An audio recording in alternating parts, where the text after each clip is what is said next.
Bonjour, grâce aux chevaux, j'ai trouvé le bonheur et l'équilibre dans ma vie. Cela leur valait bien 2 livres et les images que vous allez voir maintenant. Par amour et reconnaissance pour eux, mais aussi par passion de notre sport, je désire partager mon savoir. Équilibre résulte de mes échecs, de mes réussites et des enseignements que j'ai reçus des plus grands cavaliers ou professeurs de saut d'obstacle au niveau international. Depuis 1976, je monte, j'observe, j'écoute, je lis, je visionne et je participe à des stages afin de percer les secrets des grands cavaliers et les assembler en une seule méthode. Je n'ai rien inventé et tout ce que j'exprime résulte de différentes écoles d'équitation. L'observation des meilleurs, associée à de multiples expériences professionnelles dans plusieurs pays, ont construit ma vision de l'équitation de saut d'obstacle. L'équitation est un sport où prime le sentiment et nécessite une véritable connexion et harmonie entre les deux athlètes. C'est pourquoi j'espère à travers ces images vous apporter certaines réponses équestres, vous permettre de vous sentir mieux à cheval et d'améliorer votre perception de vous-même comme de votre monture dans le respect de l'animal, de votre corps et de votre esprit. Accéder au statut de bon cavalier n'est pas chose impossible. Cela suppose de ne pas tout attendre du cheval. Il vous faut rechercher les meilleures conditions physiques et psychologiques pour obtenir de lui le maximum. Dans ce but, il n'est pas rare de voir les plus prestigieux cavaliers monter sans étrier pour améliorer leur assiette, pratiquer d'autres sports pour s'assouplir physiquement, accepter des conseils d'autres cavaliers pour s'ouvrir à de nouvelles techniques, suivre des cours de sophrologie ou découvrir d'autres pratiques pour améliorer leur mental. Seuls ceux qui se remettent en question en permanence restent au sommet et atteignent un tel niveau d'équitation qu'on appelle cela l'art équestre. Mais cet art n'est pas réservé à l'élite. Vous aussi, vous avez le potentiel pour y parvenir. Je vous souhaite à tous un agréable moment et j'espère qu'Équilibre vous invitera à avoir une approche différente et plus sensible aux chevaux et à l'équitation.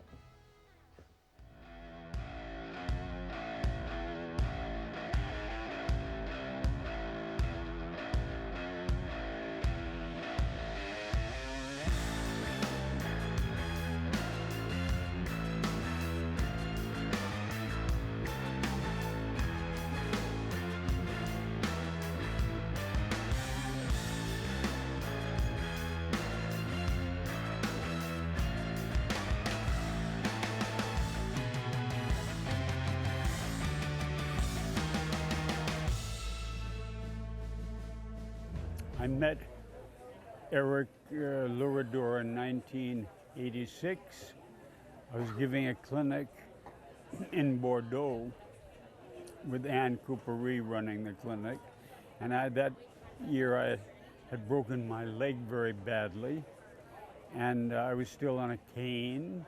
And Eric was watching the clinic. He came, I think he rode in the clinic, but he was also very helpful to me because I had a broken leg and assisting me in the clinic. And we became good friends and have been good friends since then. He was like a disciple for me. And at that time I was riding myself, going to Europe, riding in this country, going to Calgary. I had some very good horses at that time. And Eric traveled a great deal. We went to the Seoul Olympics together. So he was like a disciple. Since then, Eric has become a very good horseman. He's become a very good rider, great teacher, very popular teacher in Europe, and he has a great eye for a horse. Eric loves horses, and he has an affinity for horses, and therefore connects. He has a good eye when he's looking for horses. He's had great success in selling horses, and now he's principally involved in teaching and training and taking people to some horse shows, but he's very passionate about teaching, and I think a little less about selling horses right now. Since he's developed this ability as a teacher, he's also more than followed in my footsteps as an author, because I think now he's written more books than I have. And his books are very comprehensive. He is very, very flexible about appreciating many great riders at the top, though their systems be very different. And that is very interesting for readers, because they see Ludger Beerbaum versus Joost Lansing versus Eric Lamaze versus B.Z. Madden. He appreciates the excellence of each, though their systems are very different. And this is very interesting for young people, young readers, to read that. And now he's going to transfer that into a DVD. So I've enjoyed his books. I get a lot out of reading his books, and I will also be very anxious to see his DVD.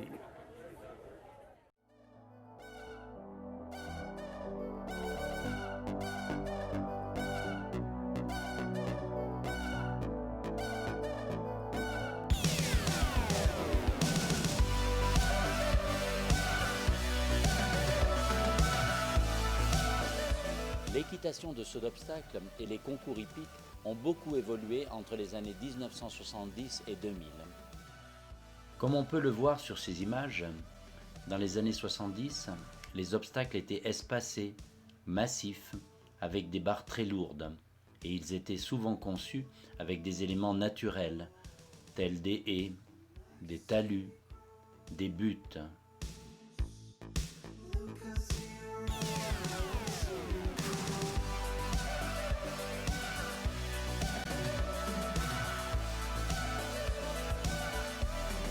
Jusqu'à cette période, chaque nation équestre montait en appliquant les principes de base de ses grands maîtres. On pouvait noter chez chacun certaines subtiles différences. Les Français montaient avec des mains soutenues. Les Italiens, eux, avec des mains basses.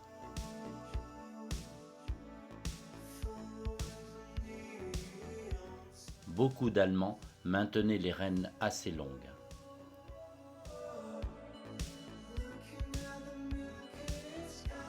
Le Brésilien Nelson Pessoa n'a pas hésité à traverser l'Atlantique pour s'inspirer des Européens et faire valoir son talent.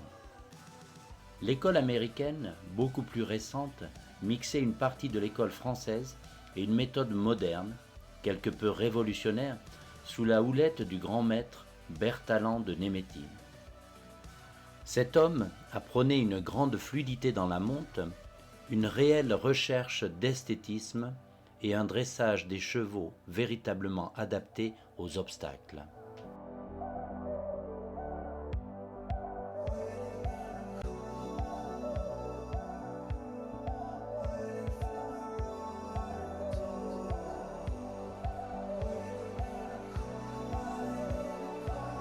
Depuis 1963, le cavalier olympique Georges Maurice se dédia également à l'enseignement et permit à un très grand nombre de ses élèves de monter sur les plus hautes marches de podium de tous les grands championnats au niveau mondial. Dans les années 80, pas moins de 8 finales de Coupe du Monde furent remportées par ses élèves. Konrad Homfeld 2 fois, Melanie Smith, Norman Dello-Gioio, Leslie Burr, Catherine Birdsall et le Canadien Ian Miller 2 fois également. Sans oublier les brillants palmarès d'autres illustres élèves de Georges, à savoir Katie Monahan-Prudent, Anne Kursinski, Chris Kapler, Busy Madden et Meredith Michael, qui deviendra allemande après avoir épousé Marcus Beerbaum.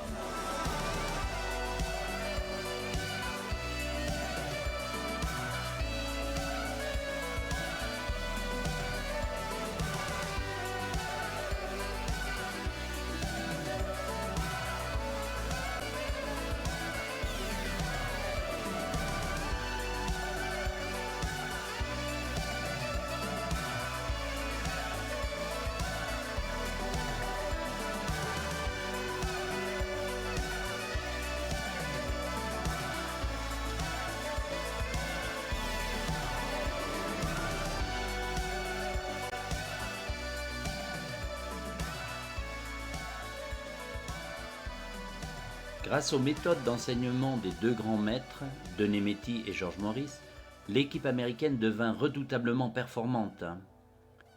Lors des Jeux olympiques de Los Angeles, en 1984, elle remporta la médaille d'or par équipe, mais aussi l'or et l'argent en individuel, grâce à Joe Fargis et sa petite jument Touch of Class, et Conrad Homfeld avec l'étalon Abdullah. Fort de tous ces résultats, les cavaliers américains inspirèrent un grand nombre de cavaliers. Les méthodes de chaque nation ont alors commencé à se transformer et à évoluer en concentrant l'ensemble des avantages de chacune d'elles pour arriver à une équitation contemporaine d'influence internationale et plus adaptée aux compétitions d'aujourd'hui. À l'époque, Nelson Pessoa n'a pas hésité à envoyer son fils Rodrigo monter aux États-Unis dans des épreuves de style afin de peaufiner sa position et l'usage de ses aides.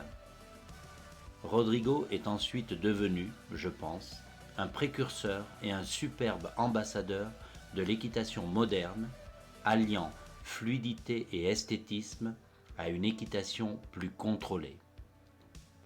Tous les meilleurs cavaliers, d'horizons les plus divers, ont aujourd'hui un style d'équitation assez similaire. Ils montent léger en selle, très proche de celle-ci, afin d'être le plus efficace et rapide possible dans l'utilisation de leurs aides. Ils maintiennent un rapport main-jambe quasi permanent et parfaitement dosé. En raison de la succession rapide des obstacles et de leur légèreté, ils évitent de bouger. Ils sont fixes tout en restant souples.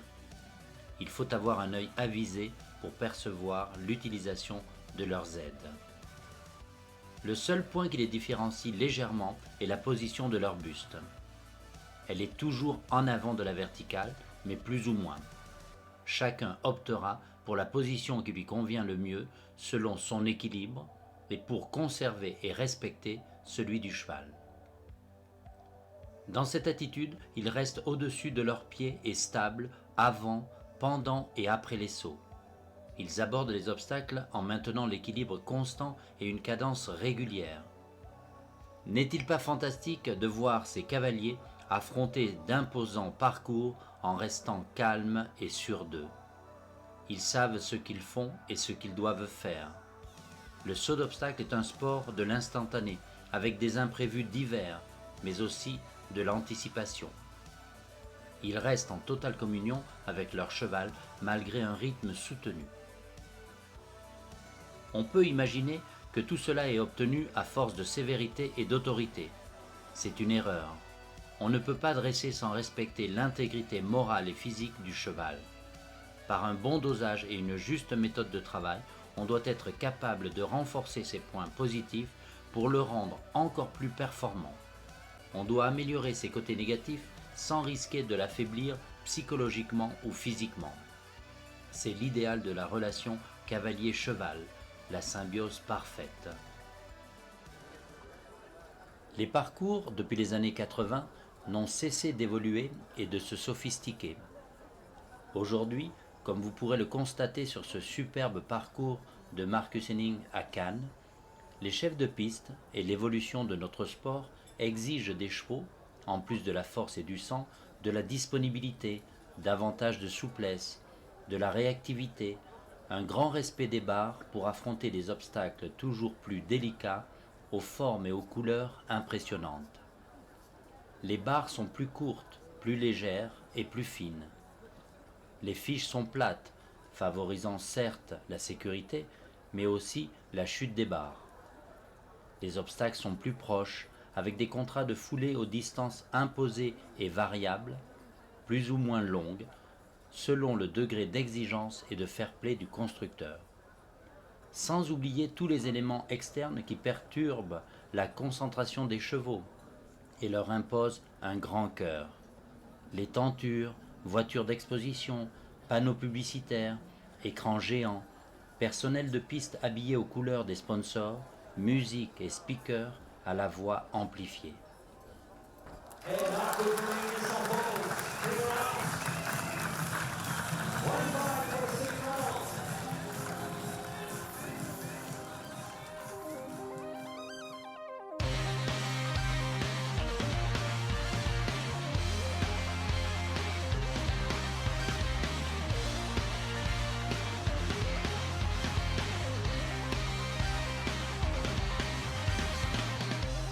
Pour dérouler de tels parcours, les cavaliers montent d'exceptionnels athlètes.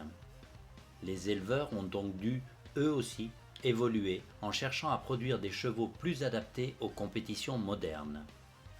Cependant, les chevaux disposant de toutes les qualités précitées sont rares et la succession intense des compétitions, durant toute l'année, associée aux nombreux voyages, les fragilise. C'est pourquoi les cavaliers désireux de rester à un bon niveau et compétitifs doivent gérer intelligemment la carrière de leurs chevaux, mais aussi la leur, avoir une méthode d'équitation précise, un rapport subtil avec l'animal, afin d'augmenter la complicité et le potentiel du couple. Un bon cavalier doit être vraiment un homme de cheval. Pour ces raisons, j'admire Ludger Beerbohm. Ses nombreuses victoires et médailles dans les plus grands championnats, la longévité de sa carrière et celle de ses chevaux, sa capacité à gagner avec tout type de chevaux, le temps record et inégalé durant lequel il est resté numéro 1 mondial et dans le top 10, ainsi que sa faculté à s'adapter à l'évolution de notre sport sont la preuve qu'il est bien un homme de cheval et non seulement un bon cavalier compétiteur. J'apprécie beaucoup également son esprit d'équipe et sa volonté de partager ses acquis. Depuis plus de 25 ans que je l'observe, je l'ai toujours vu respectueux de ses chevaux. Et croyez-moi, cela compte énormément pour moi.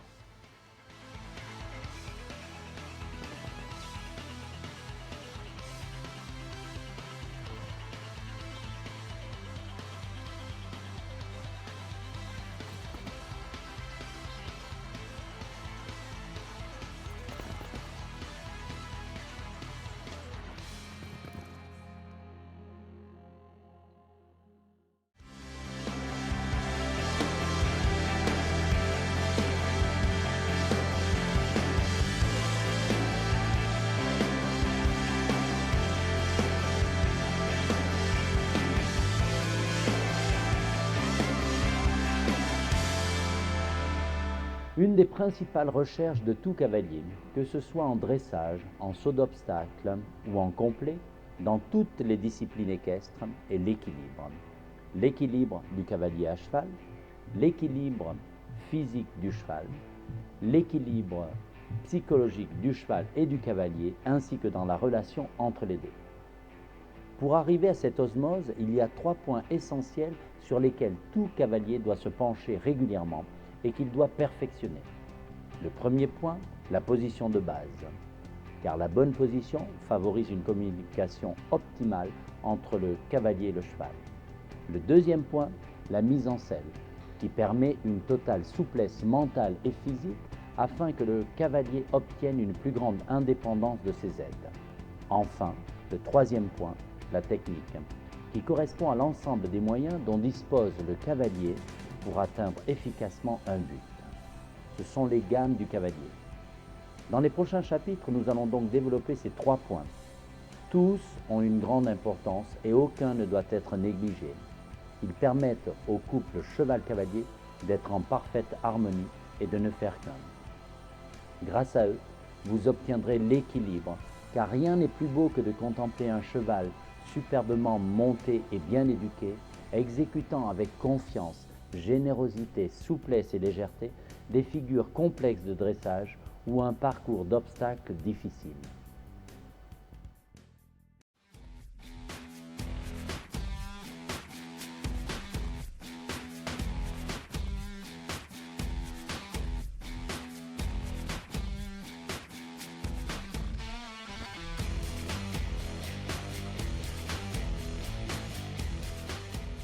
La bonne position mène à la bonne action. Le juste positionnement de toutes les parties de notre corps nous permet de l'utiliser correctement et facilement et de le préserver. La position de base est celle que vous avez au pas, au trot et au galop, sur terrain plat et sur un cheval en équilibre. La bonne position permet d'accéder à l'indépendance et à la finesse des aides. Elle offre une réelle connexion avec le cheval dans le respect de son physique, lui permettant de répondre efficacement à nos actions ou nos demandes et de travailler correctement. Observez bien la discrétion et la sensibilité des aides de Daniel sur une position stable et contrôlée. Le bassin étant l'assise du cavalier, nous allons commencer par la position de celui-ci. Le bassin doit être placé en avant dans la selle, proche du pommeau, au-dessus de la zone la plus forte et porteuse du dos du cheval et au-dessus de son centre de gravité qui se trouve ici. Il est important de maintenir le bassin dans la juste orientation en étant assis sur les deux fesses et les deux ischions. Cela permet entre autres de maintenir le dos droit et fort. En le basculant vers l'avant, vous creusez machinalement les reins, vous devenez rigide, ce qui est néfaste pour le cheval. S'il bascule vers l'arrière, le dos et les épaules sont ronds, la poitrine s'affaisse et la tête s'incline vers l'avant. Vous manquez ainsi de solidité et pesez lourdement sur le dos du cheval, provoquant alors une perte de liant et de fixité. Dans les deux cas, le bassin ne peut pas jouer son rôle d'amortisseur et de transmetteur entre la partie haute et basse de votre corps. Il est important de peaufiner la position et l'attitude de toute cette zone, allant du milieu du dos jusqu'au creux du genou. Elle vous permet de rester lié au cheval, d'accompagner son dos avec votre dos. Laissez-vous transporter par le cheval et veillez à maintenir toute cette zone relâchée.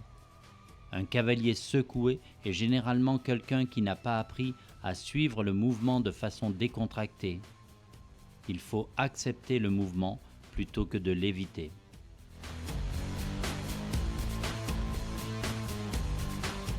Les mollets reposent avec décontraction sur les flancs. Les étriers sont chaussés au premier tiers du pied.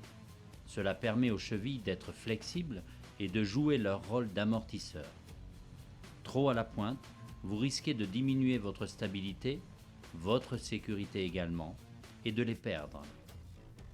Vous maintiendrez les muscles des mollets continuellement tendus et actifs et vous ne pourrez pas doser correctement l'action et la pression du bas de jambe. Trop chaussée, en revanche, la cheville perd sa flexibilité et limite son rôle d'amortisseur. Les talons doivent descendre naturellement. Les pointes de pied sont très légèrement pointées vers l'extérieur. Veillez tout de même à ne pas les tourner exagérément. Conservez là encore le même degré d'obliquité que vous avez naturellement en marchant. Tous ces points étant respectés, vous devez maintenir vos jambes au niveau de la sangle ou légèrement reculées. Les talons doivent être à la verticale de la pointe du coccyx. Cette ligne se poursuit jusqu'à la pointe des épaules. Vous êtes alors au-dessus de vos pieds. Grâce à cette bonne position, les jambes sont plus rapidement et efficacement perçues par le cheval. Cette position peut légèrement varier en fonction de chaque individu, de la forme et de la longueur de sa jambe, de muscles ronds ou longs. L'important est que le cavalier trouve son équilibre en restant au-dessus de ses pieds et qu'il puisse utiliser ses jambes à bon escient. Le visage est relaxé et votre tête est bien dégagée des épaules, comme si vous souhaitiez toucher un plafond imaginaire. Le dos doit toujours être bien droit. Imaginez que vous désirez créer de l'espace entre vos vertèbres. Les épaules sont descendues et relâchées. Les bras tombent le long du buste naturellement. Pensez qu'ils sont des guimauves et se plient avec souplesse au niveau des coudes. La rigidité dans cette zone a une grande incidence sur votre cheval.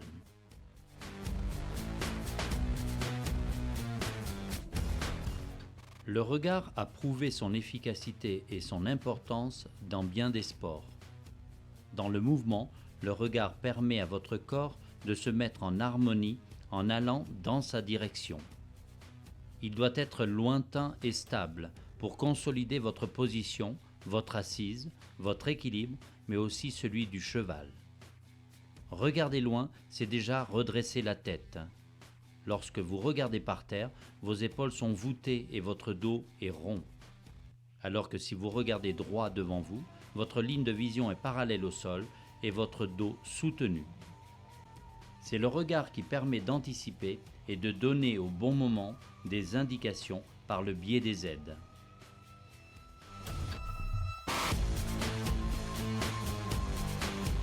Les mains sont soutenues au-dessus et en avant du garrot en direction de la bouche du cheval. Positionné ainsi, le mors reste bien placé et les actions de main sont perçues au niveau des commissures. Sur des mains basses, en revanche, le mors se plaque contre la langue, nuisant à la bonne relation main-bouche, à la stabilité de la tête et de l'encolure, à l'équilibre physique et psychique du cheval. Quand les rênes sont ajustées, vous formez une ligne droite allant de la pointe du coude jusqu'au mors à travers votre avant-bras et votre main. Les doigts sont délicatement fermés sur les rênes pour ne pas les perdre et contrôler éventuellement l'allongement de l'encolure. Cette pression sur les rênes est maintenue en particulier entre le pouce et l'index, alors que les autres doigts sont relâchés. Pour que la main soit légère, le poignet, le bras et l'épaule sont décontractés. Ils sont le prolongement des rênes et doivent accompagner les mouvements d'encolure ou de dos du cheval. La bonne main doit être assez forte pour contrôler et assez liante pour autoriser une certaine liberté. Les ongles de pouce sont en direction du ciel en ayant les mains légèrement tournées l'une vers l'autre. Imaginez vos mains sur le volant d'une voiture à 10h10. Trop tournées à l'intérieur, elles deviennent faibles. En revanche, trop tournées à l'extérieur, elles deviennent fortes et rigides. Le juste milieu entre les deux permet de combiner force et douceur. Lorsque les mains sont bien placées, vous devez avoir le sentiment qu'elles sont liées à la bouche et à l'encolure du cheval, comme à un élastique, et qu'elles accompagnent leur déplacement. Vous maintiendrez alors un liant moelleux indispensable pour ne pas endommager la bouche, mais également l'équilibre de votre monture. Conservez toute cette zone, mains, poignets, bras, épaules, totalement décontractées.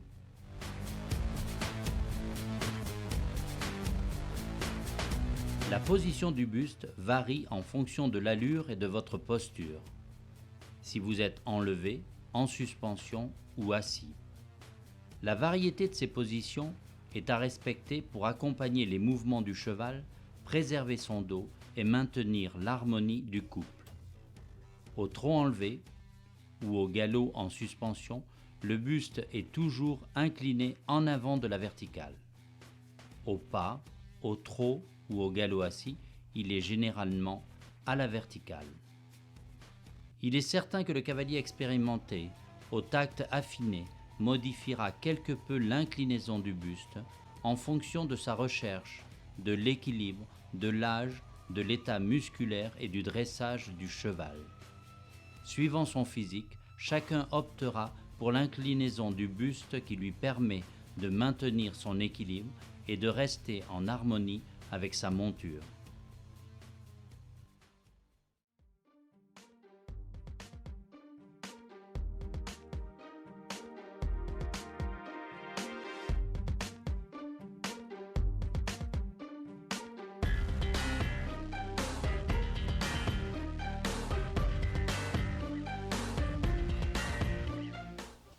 L'attitude du cavalier est toujours transmise au cheval. C'est pourquoi je diviserai ce chapitre de la mise en selle en deux parties.